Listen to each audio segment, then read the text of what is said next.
a black executive, casually dressed and ready to board her flight after a long business trip, steps into the first-class check-in line. But what starts as a routine travel date quickly takes a shocking turn. A dismissive airline staff member questions her ticket, humiliating her in front of other passengers. What they don't realize is that she's not just another traveler. She's their new CEO. Just 10 minutes later, the tables are turned, and what unfolds next leaves the entire terminal stunned and sparks a chain of events no one could have predicted. Stay with me. This is a story that will inspire and challenge you. Before we dive in, let us know where you're watching from in the comments below. And if stories about resilience and justice move you, don't forget to like and subscribe for more. It all began with what seemed like an ordinary morning at the airport. The airport was a stage of controlled chaos. Travelers shuffled through security checkpoints, wheeled suitcases trailing behind them like obedient shadows. The scent of coffee mingled with the faint tang of disinfectant, while announcements echoed overhead, blending into the constant murmur of human activity. Renee Collins walked with quiet purpose, her leather carry-on rolling effortlessly beside her. She was dressed simply in tailored slacks and a crisp white blouse, her attire understated yet elegant.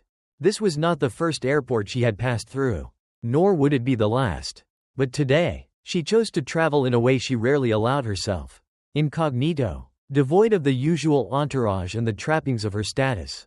There was something freeing, she thought, about moving unnoticed, observing the world as it was rather than as it performed for her. The first-class check-in line was short, yet even here, the invisible lines of privilege and prejudice made themselves known. Renee saw it in the way the passengers glanced at each other, measuring status through subtle markers, the cut of a suit, the logo on a handbag, the confidence in one's stride.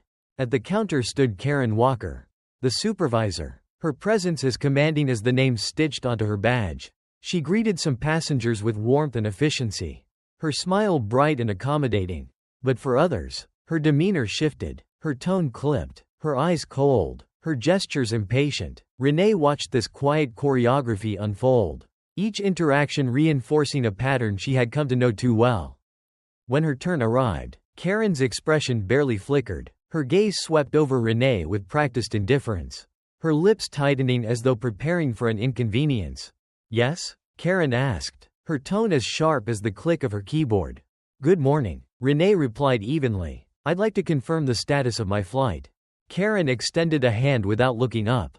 "Ticket," she said curtly. Renee handed over her boarding pass.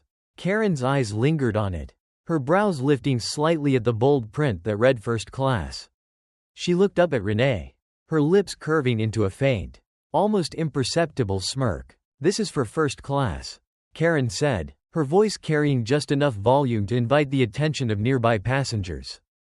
"That's correct," Renee said, her tone calm but firm.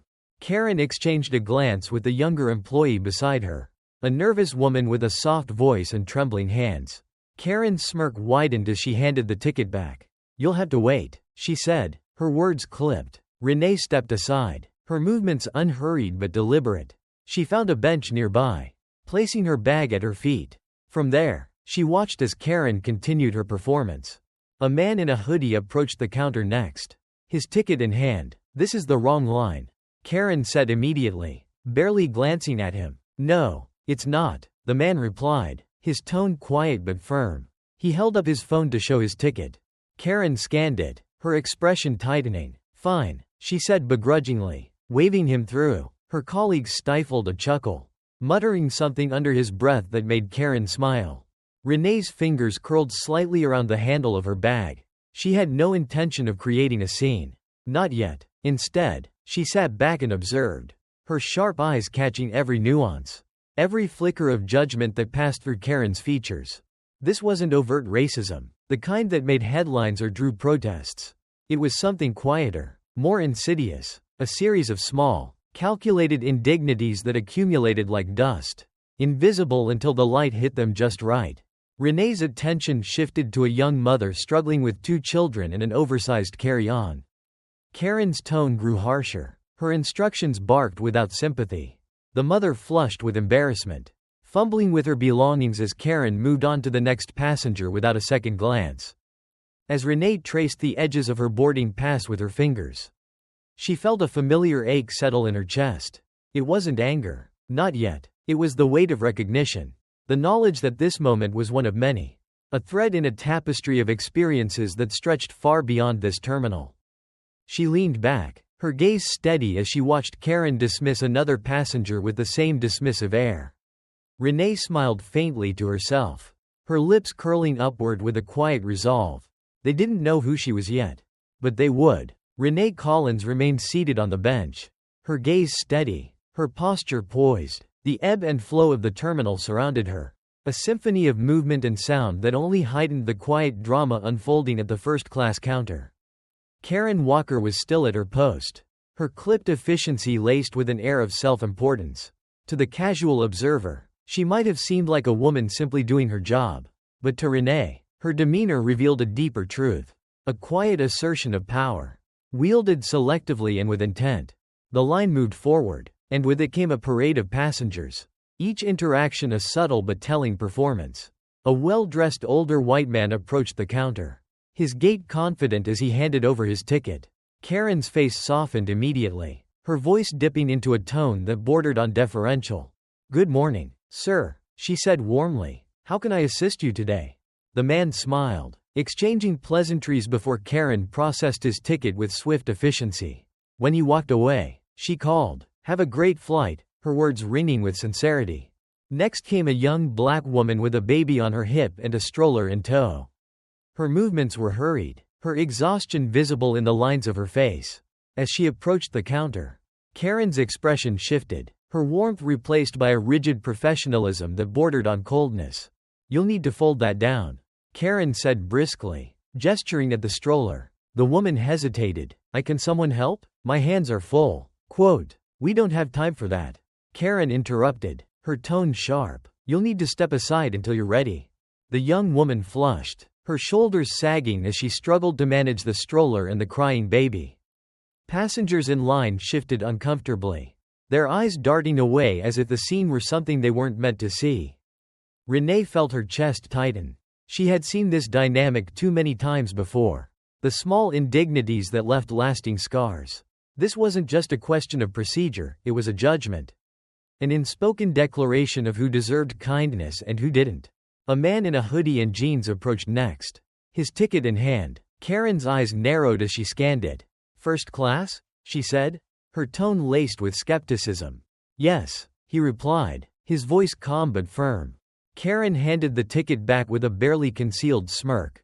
"Lucky day," she muttered, loud enough for the man to hear but quiet enough to feign innocence.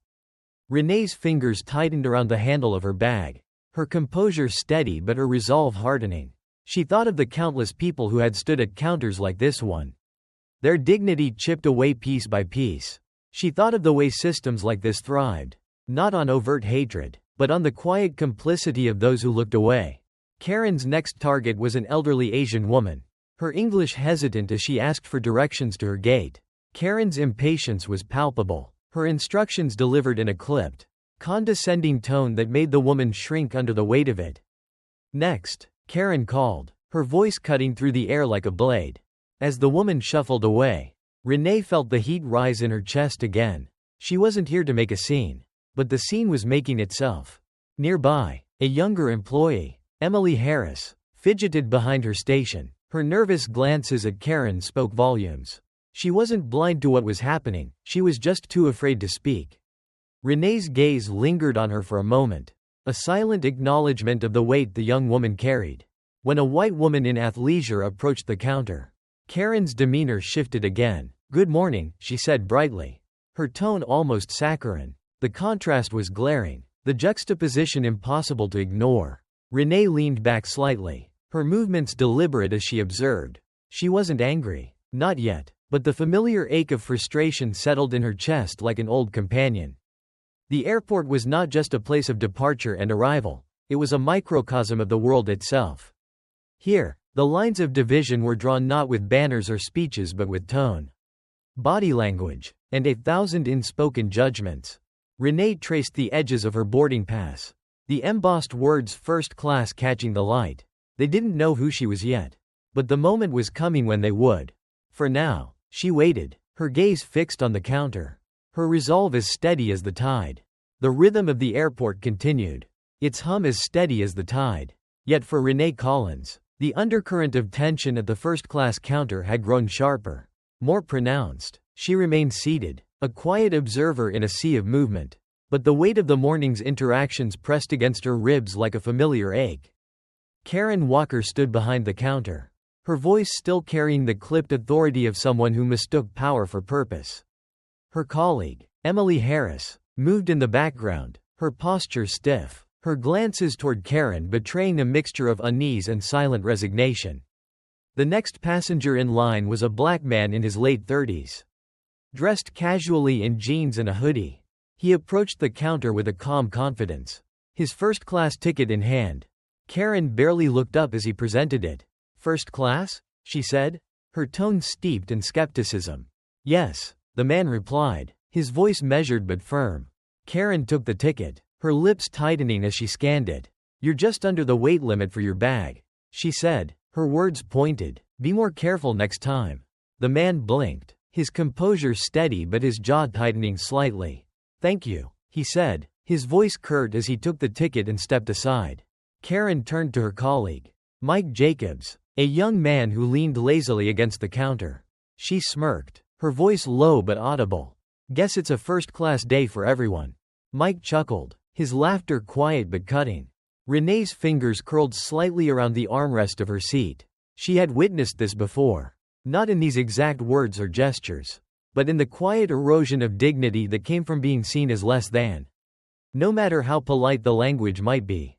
Her thoughts were interrupted by the sight of an elderly black woman approaching the counter. She wore a neatly pressed coat, her silver braids pulled back into a bun. She leaned on a cane, her steps slow but deliberate. "Good morning," the woman said, her voice warm but tired. Karen glanced up, her expression hardening. "Ticket?" she said flatly, holding out her hand. The woman handed it over, and Karen scanned it with a sigh. "Your bag is oversized," she said. The woman frowned, her brow furrowing. "I've traveled with this bag for years," she said softly. "It's never been a problem before." "Well, it's a problem now," Karen replied, crossing her arms. "You'll need to pay the fee or leave it behind."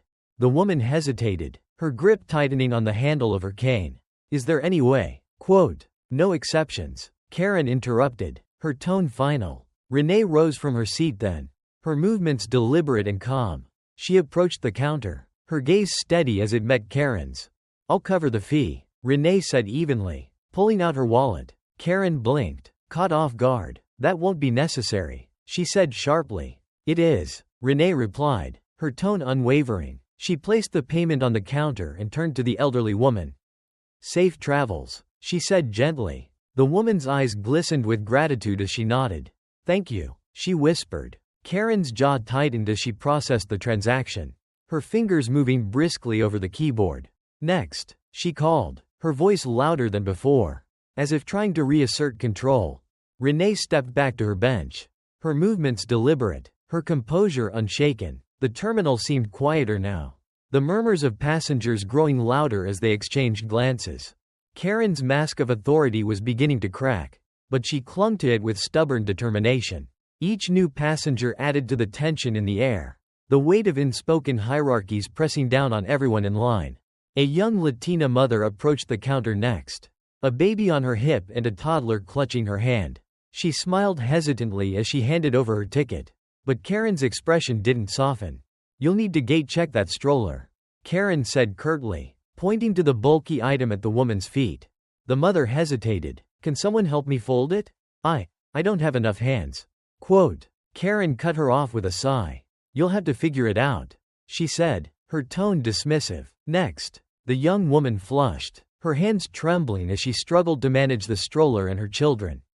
Renee stood again, her steps measured as she approached. "May I help you?" she asked gently, kneeling to fold the stroller with practiced ease. The mother looked at her, her eyes filled with gratitude.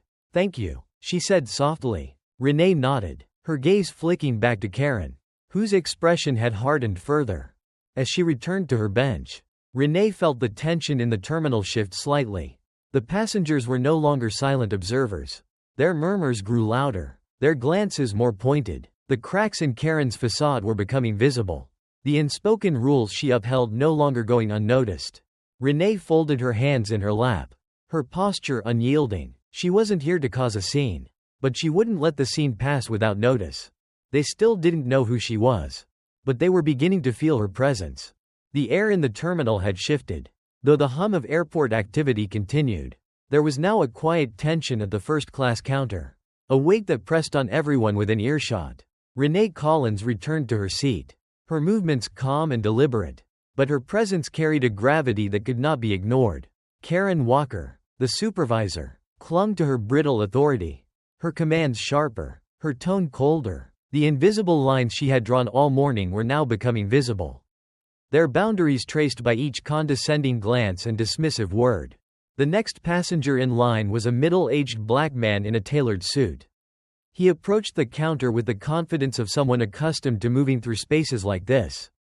Yet as he handed over his first-class ticket, Karen's expression hardened. "You're late," she said, her tone accusing. The man raised an eyebrow. "I'm here well before boarding," he replied, his voice calm but firm. Karen's lips tightened into a thin line. "You should have checked in earlier," she said. "I'll see if we can still accommodate you." The man blinked, his composure faltering. "This is a confirmed first-class ticket," he said, his voice tinged with disbelief. Karen handed the ticket back without looking at him. "Wait over there, and I'll let you know," she said curtly, already turning to the next passenger. Renee watched the exchange, her chest tightening. She recognized the subtle erosion of dignity in Karen's tone, the calculated way she undermined the man's confidence without raising her voice. This wasn't about policy, it was about power. Who wielded it and who was made to endure it? The man stepped aside, his frustration evident in the tightness of his jaw. As he walked away, his gaze briefly met Renee's. In that fleeting glance was a silent acknowledgement of a shared experience, a recognition of the lines they both navigated daily. Next came a white man in his 40s, dressed casually but carrying himself with entitlement. He approached the counter, his ticket in hand. "Good morning," Karen said, her tone suddenly warm, almost deferential. The man smiled, exchanging pleasantries as Karen processed his ticket quickly. "Everything looks great," she said brightly. "Enjoy your flight." The contrast was glaring, and the murmurs among the passengers grew louder. A few exchanged glances, their expressions betraying a growing discomfort with what they were witnessing. Karen, oblivious or uncaring, called for the next passenger. This time, it was a young black woman with a baby on her hip and a toddler holding her hand. Her steps were hesitant, her face flushed with the effort of managing her children and her luggage. Karen's tone shifted again, becoming cold and impatient. "You'll need to fold that stroller," she said, gesturing dismissively. The young woman hesitated. "I don't have enough hands." Quote. Karen sighed loudly, cutting her off. "Figure it out. You're holding up the line." The mother flushed, her hands trembling as she struggled to manage the stroller. Her toddler began to whimper, and the baby squirmed in her arms. Renee rose from her seat, her movements deliberate as she approached. Without a word, she knelt and folded the stroller with practiced ease, handing it back to the woman. "Thank you," the mother whispered, her voice trembling. Renee nodded, her gaze steady as she turned back to the counter. Karen's eyes met hers, and for the first time, there was a flicker of uncertainty in her expression. "You're welcome," Renee said, her voice calm but carrying an edge. She returned to her seat, her posture poised, her presence commanding without effort. The murmurs among the passengers grew louder, their curiosity turning into quiet indignation. The cracks in Karen's authority were widening, her carefully constructed facade beginning to crumble under the weight of scrutiny. Karen's colleague, Emily Harris, fidgeted nervously at her station. She glanced at Karen, then at Renee, her expression caught between fear and something else, something that looked like hope. The tension in the terminal thickened as the morning wore on. Each interaction at the counter became a thread in a larger tapestry, one that revealed not just Karen's behavior but the unspoken hierarchies that shaped spaces like this. Renee felt the weight of the moment settling around her. The passengers were no longer passive observers, their whispers grew louder, their glances more pointed. Karen and her colleague Mike exchanged uneasy looks, their earlier confidence replaced by a quiet but growing discomfort. They still didn't know who Renee was, But they were beginning to realize that this wasn't just another day at the airport. It was the start of something they couldn't yet name. The atmosphere in the terminal grew heavier with every passing moment, the tension simmering just beneath the surface. Renee Collins remained seated, her gaze fixed on the counter where Karen Walker continued her brittle performance of authority.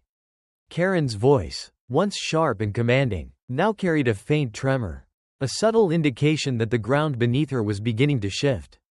Another passenger approached the counter, a young black man in a worn college sweatshirt, his movements hesitant but deliberate. He clutched a duffel bag that sagged heavily at his side. Karen didn't bother with pleasantries.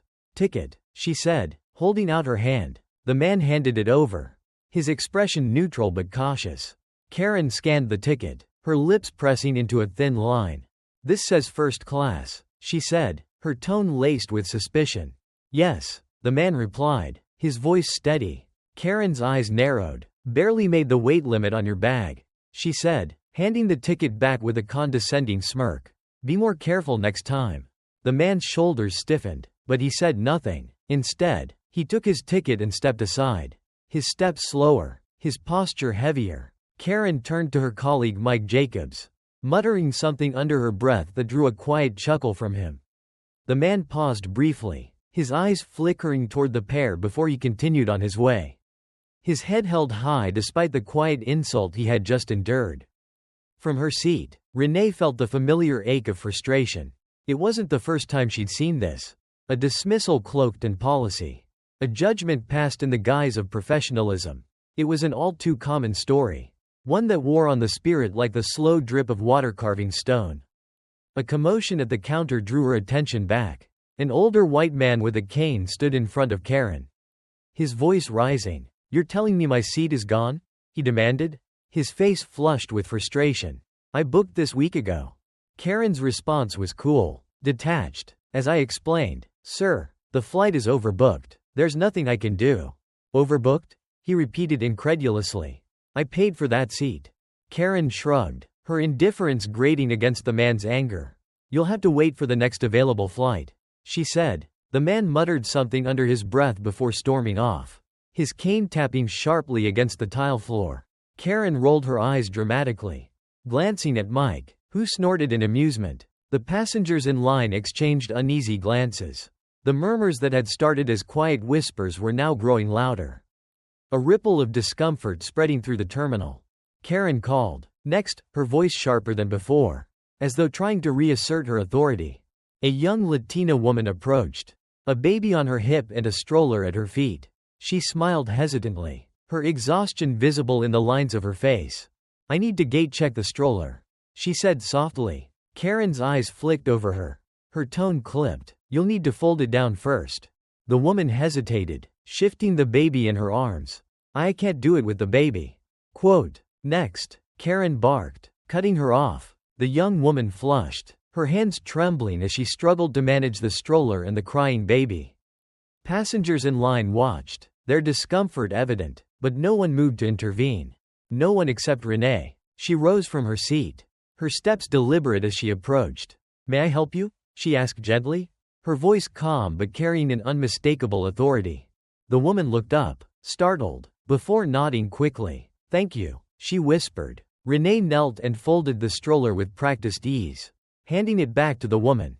"Safe travels," she said softly, her gaze steady. The murmurs among the passengers grew louder, their curiosity turning into quiet indignation. Karen's expression faltered, her mask of control slipping further. Renee returned to her seat, her composure unshaken. The tension in the terminal was palpable now, the air thick with unspoken truths.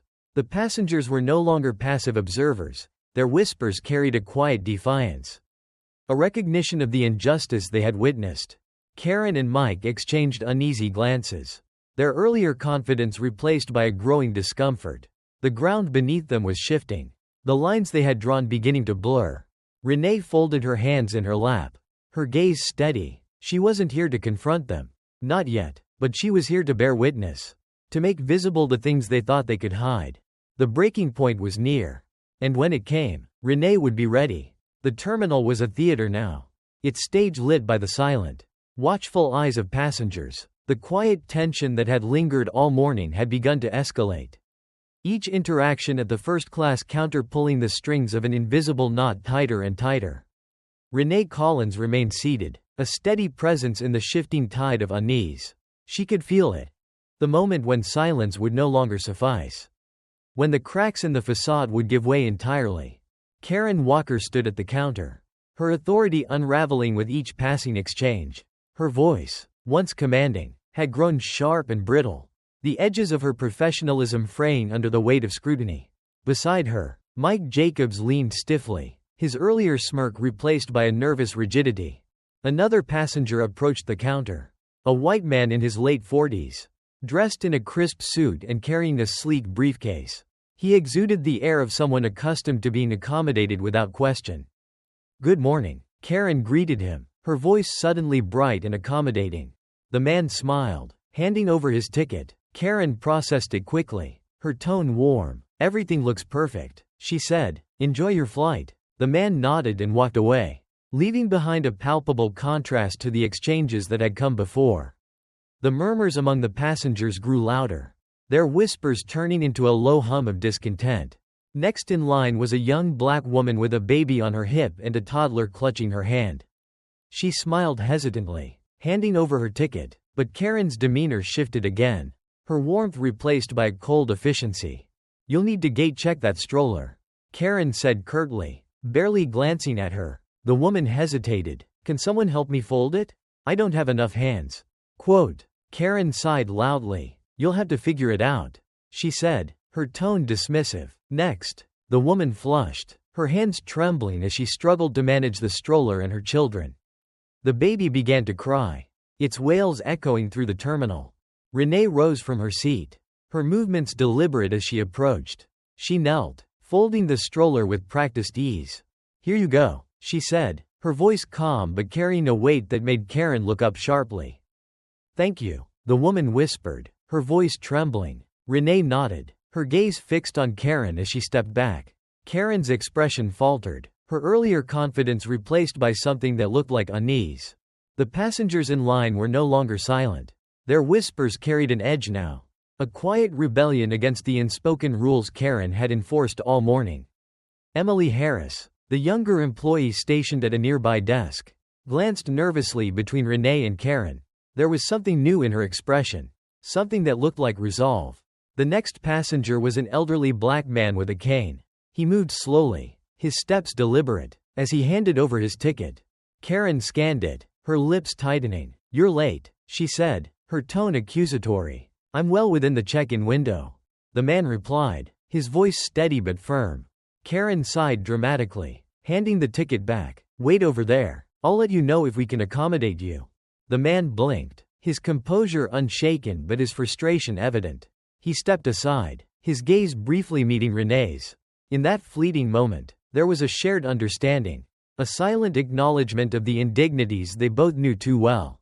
Renee stood again, her movements unhurried but purposeful. She approached the counter, her presence commanding without effort. "Is there an issue with his ticket?" she asked, her voice calm but firm. Karen stiffened, her eyes narrowing. "We're busy," she said curtly. "You'll need to wait." "I've been waiting," Renee replied, her tone unwavering. "And so has he. I'd like an explanation." The passengers in line watched intently, their curiosity turning into quiet support. Karen glanced at Mike, but he avoided her gaze, his earlier bravado long gone. "This isn't your concern," Karen said, her voice rising slightly. "It is now," Renee said, her gaze steady, "because what I've seen here today isn't just unprofessional. It's unacceptable." The murmurs grew louder, a ripple of agreement spreading through the terminal. Emily stepped forward then, her voice trembling but audible. "She's right," Emily said, her eyes darting between Karen and Renee. "The way people have been treated. It's not right." Karen's face flushed, her composure crumbling under the weight of the moment. The silence that followed was heavy, charged with the unspoken truths that had finally surfaced. Renee turned to Emily, her expression softening. "Thank you," she said gently. "It takes courage to speak the truth." Emily nodded, her shoulders straightening. The passengers in line began to clap softly, their applause growing louder as the tension in the terminal reached its breaking point. Karen's voice faltered as she tried to regain control. Enough, she snapped, her tone desperate. But it was too late. The moment had passed. The power she had wielded so casually now slipping from her grasp. Renee stepped back, her composure unshaken. She wasn't finished. Not yet. But for now, she allowed the weight of the moment to settle. The truth of what had transpired laid bare for all to see. The reckoning had begun. The terminal, once a humdrum backdrop to the routines of travel, now felt like a stage set for confrontation. The tension, simmering all morning, had reached its boiling point, and all eyes were on the counter where Karen Walker stood, her authority visibly crumbling. The passengers in line had grown restless, their murmurs swelling into a low roar of discontent. Karen's colleague, Mike Jacobs, fidgeted beside her, his earlier smirks replaced by nervous glances toward the crowd. Renee Collins remained poised, her presence commanding not because of volume or force, but because of the quiet conviction she carried. Her gaze was steady, her movements deliberate as she stepped forward once more. Karen's eyes met hers, and for the first time, they held something close to fear. "I've seen enough," Renee said, her voice calm but resonant, carrying effortlessly over the terminal's noise. "Your behavior today has been a disgrace. Not just to the passengers you've disrespected, but to the standards you claim to uphold." Karen bristled, her mask of professionalism slipping further. "Who do you think you are?" she snapped, her voice rising with desperation. Renee tilted her head slightly, her expression unflinching. "That's an excellent question," she replied, "and one you might wish you had asked earlier." The crowd hushed, their curiosity palpable. Emily Harris, the younger employee who had hesitated all morning, stepped forward then, her hands trembling but her voice steady. "She's right," Emily said, her words carrying a quiet strength. "This isn't how people should be treated." Karen whipped around to face Emily, her face a mask of fury. "You don't know what you're talking about," she spat. Emily flinched but held her ground, her posture straightening as the weight of the moment settled on her. "I do," she said firmly, "and so does everyone else here." The murmurs among the passengers grew louder, their agreement rippling through the terminal. Karen glanced around, her desperation mounting as she realized the crowd was no longer on her side. It was then that another figure entered the scene. A man in his 60s with salt and pepper hair and an air of quiet authority. He wore a crisp suit, his expression serious but calm as he approached the counter. "Good morning," the man said, his voice smooth and composed. "I believe I'm needed here." Karen's face was drained of color. "Mr. Bennett," she stammered, her earlier bravado collapsing entirely.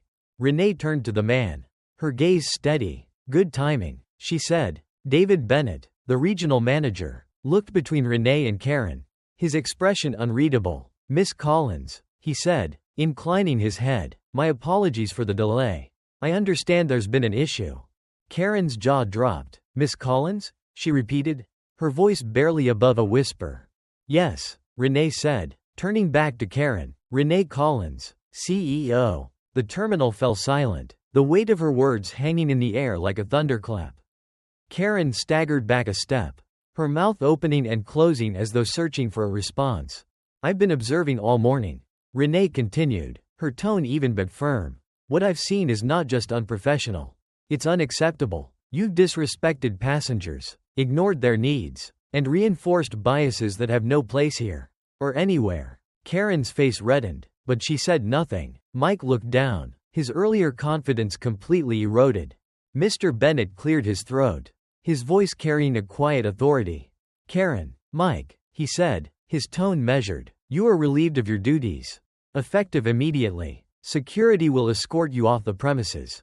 Karen gasped, her indignation giving way to panic. "You can't be serious," she exclaimed.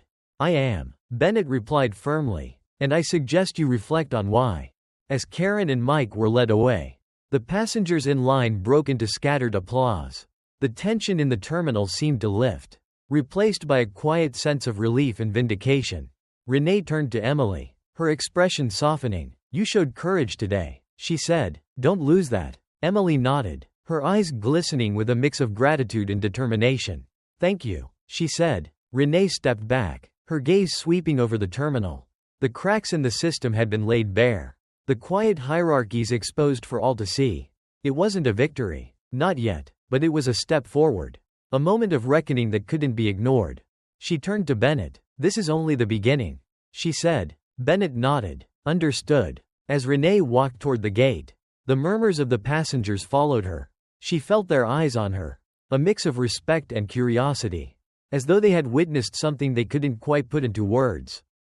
She didn't need their validation. What mattered was that the truth had been spoken. The silence broken, and in breaking it, she had made space for something new to grow. For now, that was enough. The terminal had settled into a quieter rhythm, though the air remained charged, heavy with the echoes of what had just transpired. Renee Collins stood near the counter, her composure unshaken, her gaze calm but unyielding. The passengers who had witnessed the morning's events lingered nearby. Their curiosity mingled with something else. Admiration, perhaps, or the quiet realization that they had seen a system momentarily shift under the weight of truth. David Bennett, the regional manager, turned to Renee. "Thank you for stepping in," he said, his tone measured but earnest. "This isn't how we want to run things." Renee regarded him for a moment, her expression thoughtful. "Good intentions mean little without accountability." She replied, "What happened today isn't unique to this terminal or this team. It's a symptom of something deeper." Bennett nodded, his face lined with contemplation.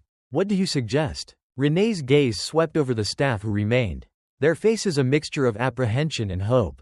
"Start with culture," she said. "Train your people to see passengers as individuals, not categories. Teach them that authority is about service, not power, and hold them accountable when they fall short." She turned to Emily Harris, the younger employee who had found her voice in the midst of the morning's chaos. "People like Emily are your future," Renee said. "Support them, and they'll lead the way." Emily flushed slightly but held her head high, her posture more confident than it had been earlier. "Thank you," she said softly. Bennett scribbled notes in his pad, his movements deliberate. "We'll start immediately," he said. "This isn't something we can afford to delay." Renee nodded, satisfied but not complacent. She knew this was only the beginning, a single thread in a much larger tapestry. Change, she understood, was not a moment but a process. Slow, deliberate, and often resisted. As she prepared to leave, a passenger approached her, a middle-aged black man in a tailored suit. He extended a hand, his expression warm. "Thank you," he said, his voice steady, "for speaking up, for standing firm. It means more than you know." Renee shook his hand, her grip firm but kind. "It means something to all of us," she replied. Nearby, other passengers began to approach, their murmurs growing louder as they voiced their support. An elderly black woman with silver braids stepped forward, her eyes shining. "I've lived long enough to know how hard it is to stand against this kind of thing," she said. "What you did today, it mattered." Renee nodded, a faint smile gracing her lips. "We all have a role to play," she said. The terminal felt lighter now, the weight of the morning's tensions giving way to a quieter kind of hope. The staff moved with more purpose, their interactions with passengers softer, more attentive. Emily, in particular, seemed transformed, her voice steady as she assisted a family with their luggage. As Renee made her way to her gate, she glanced back, her eyes sweeping over the terminal one last time. She saw passengers chatting quietly, their expressions lighter. She saw Emily smiling as she helped an elderly couple. And she saw Bennett speaking with another staff member, his tone serious but constructive.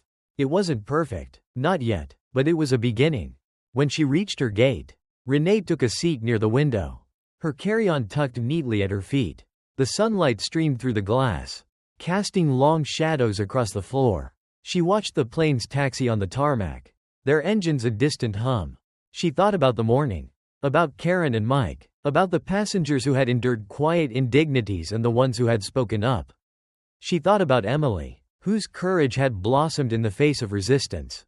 This was the world she knew, one of tension and contradiction, where progress was hard-won and fleeting but always worth fighting for. Renee took a deep breath, her gaze steady as she looked out at the horizon. The journey ahead was long, but she was ready, because in moments like this, even the smallest shifts could ripple outward, transforming not just a terminal but the lives of everyone who passed through it. And that, she thought, was worth everything. The flight was called, and Renee stood, her movements deliberate as she gathered her belongings. As she boarded the plane, She carried with her the weight of the morning's truths and the quiet certainty that change, no matter how slow, was always possible. And for now, that was enough.